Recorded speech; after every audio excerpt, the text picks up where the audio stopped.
kasama po natin sa linya ang Special Legal Advisor at Official Spokesperson on Legal Matters. Kaugnay po ng nangyari dyan sa Balibago sa Angeles, Pampanga na ikinasawi po ng 17 at may mga iba pa rin pong hinahanap hanggang sa mga oras na ito. Attorney Darwin Reyes, magandang umaga po. Magandang umaga po. Maraming salamat po sa oras. Attorney, ano na po ang status ng inyong investigasyon? May findings na po ba kung ano ang dahilan itong pagguho ng building? As of now po, ongoing pa rin po yung investigation natin. No? Nasa pag-gather po tayo ng mga documents and evidence and evaluation by the task force who will undertake the investigation. So as of now po, we do not have the exact cause of the collapse po as of this time. So wala pa rin pong initial findings after a week nung pangyayari? Wala pa pong initial findings kasi po ginagather pa po natin lahat ng documents and yung hinihintay po natin ang evaluation ng ating mga expert dito sa structural engineering po. Oo. Para ma-determine po yung actual cause ng ating collapse ng building po. Oo. Attorney, dyan po sa nangyaring pagguho dyan nga sa Balibago sa Pampanga, may mga naire-report po kasi na may red flags daw noong una, yung building mismo, maging yung ilan pa po na parang naging problema nila with DOLE. Bakit po kahit initially nakikitaan na ng problema, ba't nagpatuloy pa rin po yung construction? May mga sagot na po ba tayo doon? Opo, ganito po yung nangyari. So based po dun sa nag-gather na information, so nagkaroon nga daw po ng violation sa DOLE with respect to safety standards. Kaya po naipatigil. Pero after complying with the requirements, binigyan po sila ng clearance na magpatuloy. Ano po? So ito po in-evaluate naman ng ating investigation committee ngayon kung ano po yung mga parameters na nagawa noon para ma-determine kung bakit sila pinahintulutan po na magpatuloy nung time na yon. Oo. Sa mga ganyang klase po ng trahedya, attorney, kanino po ang unang legal accountability? Ito po ba dapat sa contractor muna, sa owner, sa engineers, architect, building officials, na kanino po yun?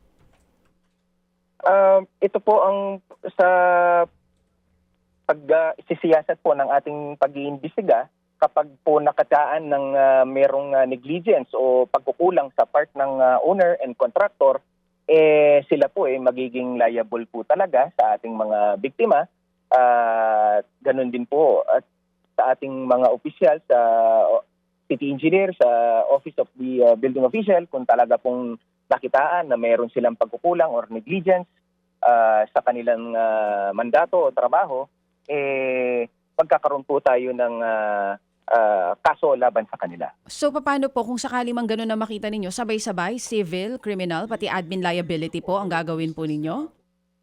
Opo, ganun po po yung mangyayari dyan kapag nag-issue na po ng findings ang ating investigation committee at nag-recommend sila for filing ng criminal, civil, and administrative, hindi po tayo mag-aatubili at sinasabi nga na ng ating mabuting mayor na lahat po ng responsible will be held accountable. Nasaan na po itong mga binabanggit ninyo na responsible kung sakali mang mapatunayan na may responsable? Are they there sa Pampanga pa po ba o baka may mga nagtatago na? Paano po ba yon?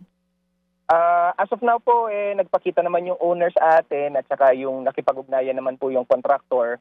So yung mga building officials po naman natin na nandito pa pero nag-issue na po ng order ang ating mabuting mayor na i-preventive suspension na po ang ating ipataw ng preventive suspension sa ating building official at saka sa structural engineer po natin. Okay. Sa hanay po ng building officials, ilan po lahat yung nakasuspindi ngayon? Bali dalawa po ang ating building official at yung structural engineer po. Accounted po lahat ito, even yung contractor and yung owner. Nandiyan pa po sila lahat? Nandyan pa po. In fact, last Saturday, ipinresita po namin sila sa presscon. So nagpadala po sila ng representative, ang owner at yung contractor po. Oo. Attorney, anong background ng contract? Siguro Sige po. ito naman, Tiana. Ilan ngayon ang actual na suspended na empleyado ng LGU ng Angeles?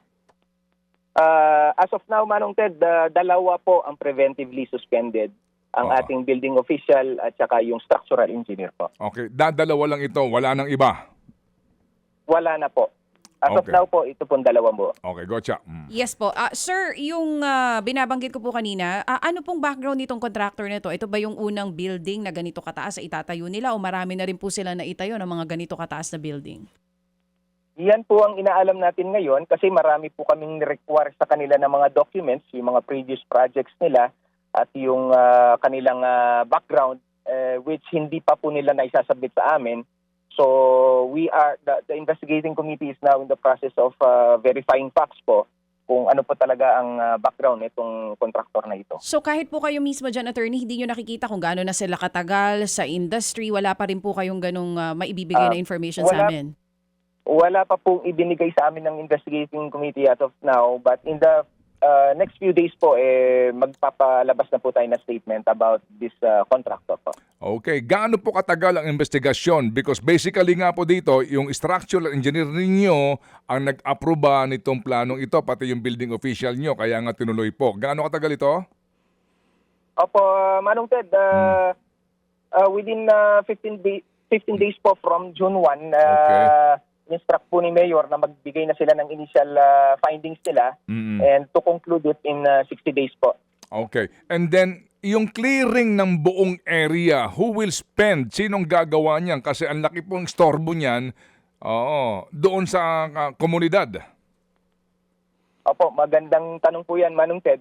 So right now po, ang LGU po ang gumagastos niyan at kaya pinag-aaralan po namin yan na lahat well accounted para yan po ating ipasa sa owner or sa contractor. Yan ho bang contractor? Ano pong pangalan ng contractor? Golden Years Construction po. Sino po ang rehistradong pangalan na may-ari nito? Bine-verify po natin ngayon sa SEC pero ang lumalabas pong pangalan na nung nakausap po namin yung representative isang Joel Ku po, Engineer Joel Ku ang lumalabas na pangalan po. Pero under verification po kami. So we hope that within the day makuha na po namin yung mga verified documents from SEC. Okay. At ito po ang kanilang ang isa lang pong proyekto in the city. Wala na pong iba.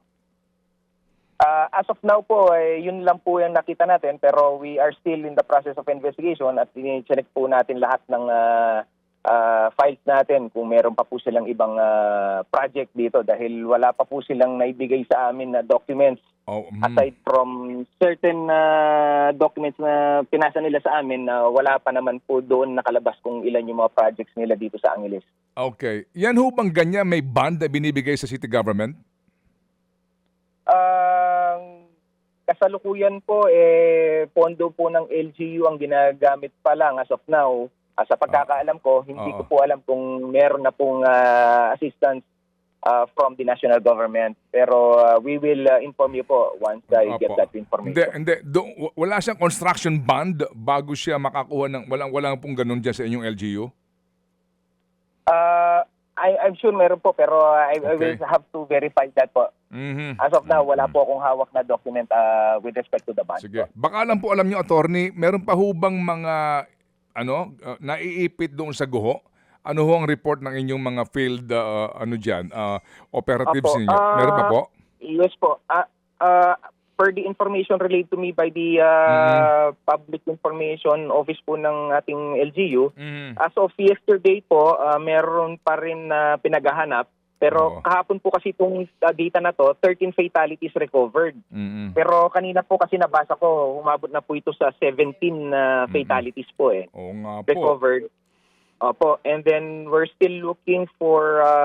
kung kahapon po, 7 individuals remain unaccounted. So kung ibabawas pa po yung 4, so bali meron pa po tayong 3 individuals na remain unaccounted. And meron po tayong 27 individuals na na-rescue po. Okay, this is reckless imprudence resulting to multiple homicide, attorney?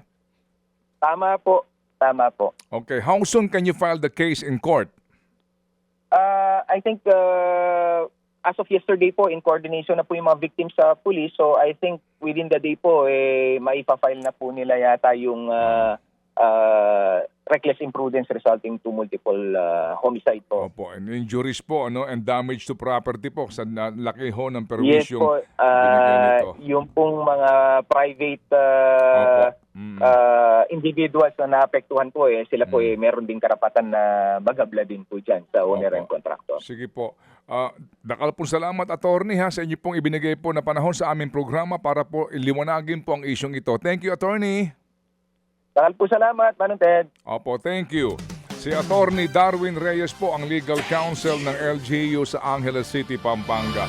Mga kapatid, patuloy po kayong tumutok sa 105.9 True FM para sa totoong balita, impormasyon, music and entertainment. Mag-subscribe sa aming YouTube channel at podcast at sundan nyo kami sa Facebook, Instagram, X at TikTok sa True Network PH. Bisitahin din po ang aming official website, truefm.ph. At panoorin din kami sa True TV Signal, Channel 19. Kami po ang 105.9 True FM. Laging true sa'yo, kapatid.